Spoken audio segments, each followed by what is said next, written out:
Hey, so it's me again. So you may remember over the last week I did an unboxing review of the nice tablet that Huion sent me, the GT-220 V2. So today I'll be going into a bit more of an in-depth review of this thing.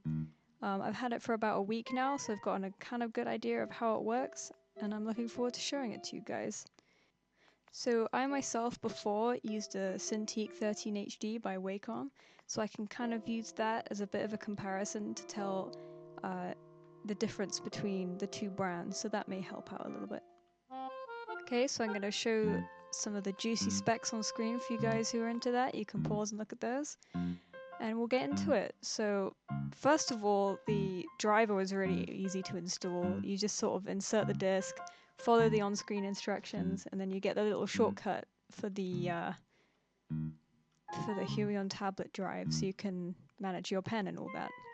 And this is what that looks like. So here you can manage your pen pressure. You can alter that if you want.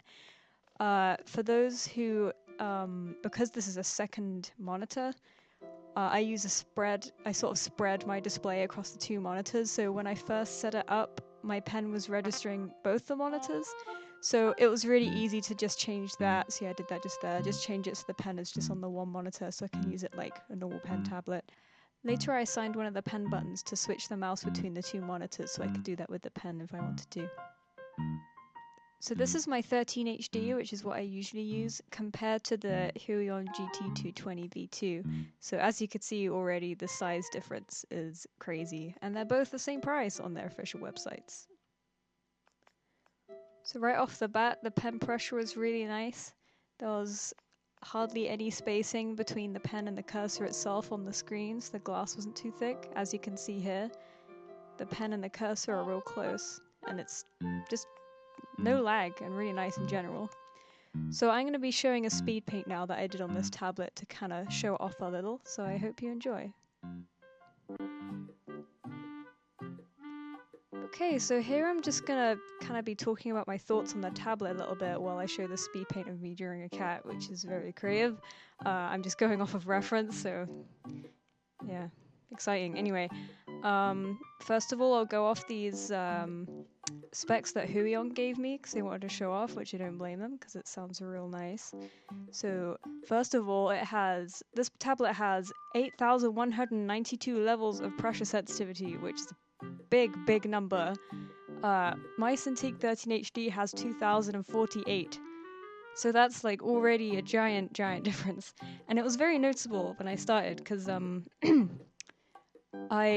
because I've been using the Cintiq for about a year now, so I was very used to the pressure on that, and I'm a very light-handed drawer, so I had to play with the pen pressure a lot when I started up the Huion, and luckily it gives you the options for that, but I also had to change a lot of my my brushes on Photoshop, as like just the pressure reacted kind of differently to them. Like I'm not very good at using the pressure, so like the whole difference with that giant number of pressure sensitivity was yeah, confusing me at first, but I've gotten used to it now. I've been using it for just over a week, and it's not a big deal.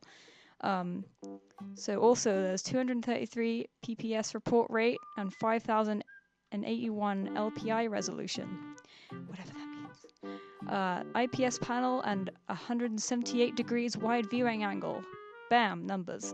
Anti-glare glass, which is actually anti-glare. It's very nice glass, even though it's very smooth to draw on. It's very nice. 72% NTSC wide color gamut and 16.7 million colors. So a lot of colors, you guys. And of course, full HD 1920 by 1080, so you can fit a lot on that screen there. Okay, now I'll go over the positives I thought about the tablet. So first of all, the obvious things, which is the monitor is big as heck. It's 21.5 inches, which is really lovely. Very clear and bright, like I've set it up on the side of my laptop, and it's really very pleasant. It's like having a big TV right in front of your face that you can draw on, and it's absolutely lovely. It's much cheaper than Wacom's Cintiq of the same size. Like, Wacom has the 22HD, which is $2,000, and this tablet is $800. So that's a huge price difference right there. I mean, Wacom can afford to charge a lot because they definitely know the technology super, super well. And the quality difference is noticeable, but damn, is that a price difference. Like, this tablet works really well, so if you're like, if you're willing to give it a go and save some money, then go for it. So there are also on-monitor buttons, so you can adjust screen settings like the brightness. There's buttons along the bottom for the power, and for the menu, and for adjusting things in the menu, like a usual monitor, which is really nice. So like if it's too bright or not bright enough for you, very easily adjustable. The pen pressure is super varied and responsive. As I talked about, it has 8,192 levels of pressure sensitivity compared to the Cintiq 13HD's 2048. Like I said, this took me a little while to get used to, but that's because I used the Cintiq before. If you're jumping straight into monitor tablets with this, you probably won't notice it so much. And this is a positive anyway. It was just my personal deterrence that made it like, whoa, so much pen pressure. I'm not used to this. But after a week of using it, I'm really very comfortable with it now. So it took me a little while to get used to, but once I got used to it, I'm like, heck yeah. So the stand that the tablet's on is really easy to reposition, feels very sturdy, hasn't fallen over at all, feels very, very good, nice. The 13HD has only 3 stand positions. It has these little flaps that you can stand up the tablet with, and there's only 3 of them, which is kind of strange, but they do have the big, nice, sturdy stand for the bigger tablets, so you don't have to worry about that too much. And as I showed with the pen earlier, it has no stroke lag whatsoever, and there's like no distance between the pen tip and the cursor, so the glass of the screen doesn't interfere at all. It just feels really, really very quick and nice, and just like, you know, there's no interference with your drawing. It just feels quite natural. But now I'll go on to the negatives. So about that glossy smooth screen, it's very shiny and very pretty to look at, but it's a bit jarring to draw on at first, especially if you're used to Wacom, because Wacom sort of has a sort of texturing on their tablets that makes it kind of more paper-like sometimes. I know with the Cintiq it's a little bit rougher to be a bit more paper-like, and this one is glass, so it slides. And that was really weird at first, but you know, like it all, I got used to it and it's fine. Because of the glass, the pen kind of squeaked on it a little at the beginning. I was kind of laughing when I was drawing with it because the pen was actually squeaking, and it was quite funny. But I don't even notice that anymore. I don't know if I just kind of, because of the new screen, it kind of had to be worn in first, but I don't really notice that anymore. Also, because it's glass, your hand may stick to the screen if you're drawing, so luckily the glove that Huion provides with the tablet, you know, it'll make that fine. Also, the pen needs to charge, as I mentioned in the unboxing. Although I hardly count that really as a problem, because it's really easy, to charge through the USB cable that they give you.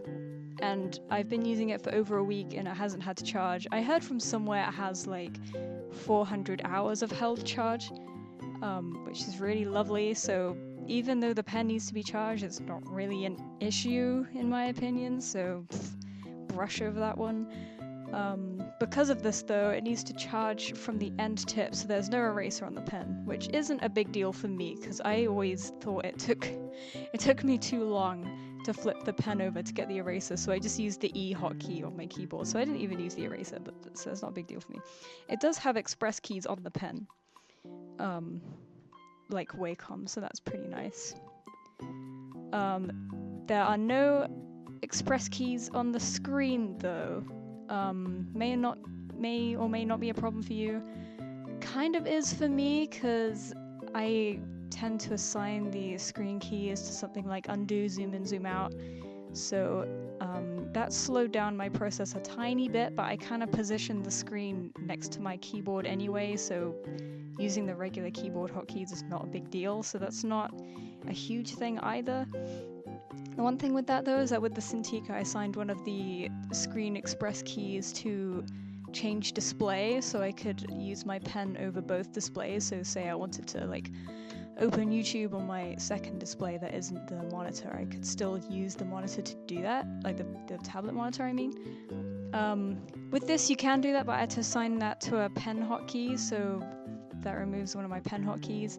And also the pen hotkeys themselves kind of don't work hugely well, because usually on my Wacom I'd assign one of those to space so I can hold it down and use it to drag the canvas around. But when I tried that on this, when I held down the button and clicked down to drag the canvas, clicking down would cancel the hotkey, so it would like pretend it wasn't using space anymore, so I'd be like, oh. So I couldn't really use the pen hotkeys for that.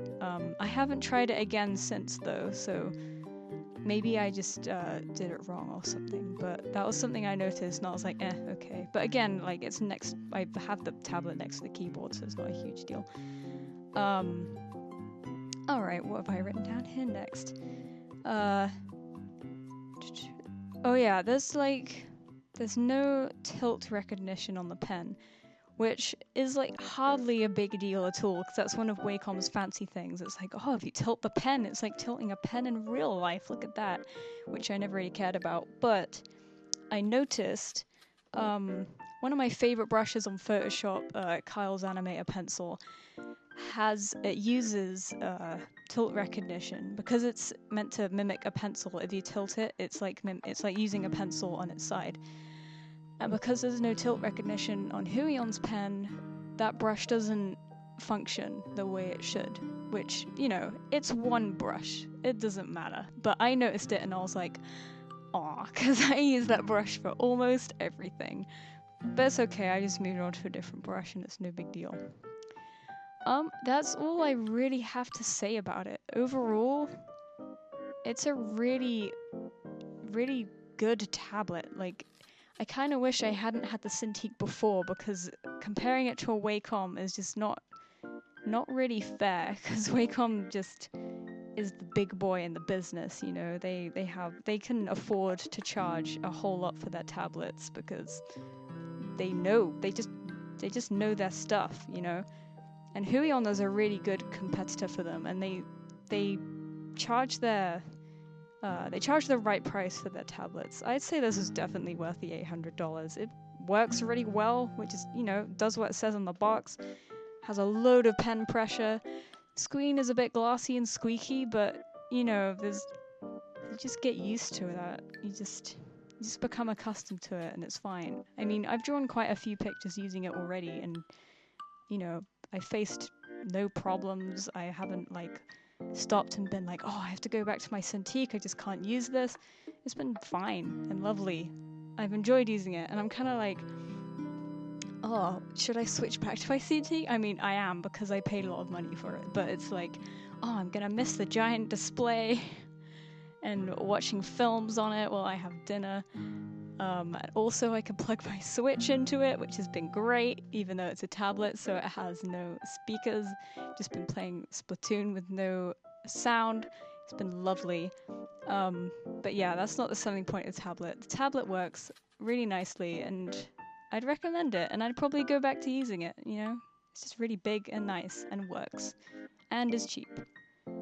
So I think that's all I have to say on it. So thank you very much for watching. I kind of waffled a bit, but that's fine. I'll see you guys in the next video, which I don't know when it'll be because I'm very busy right now, but I'll see you guys later.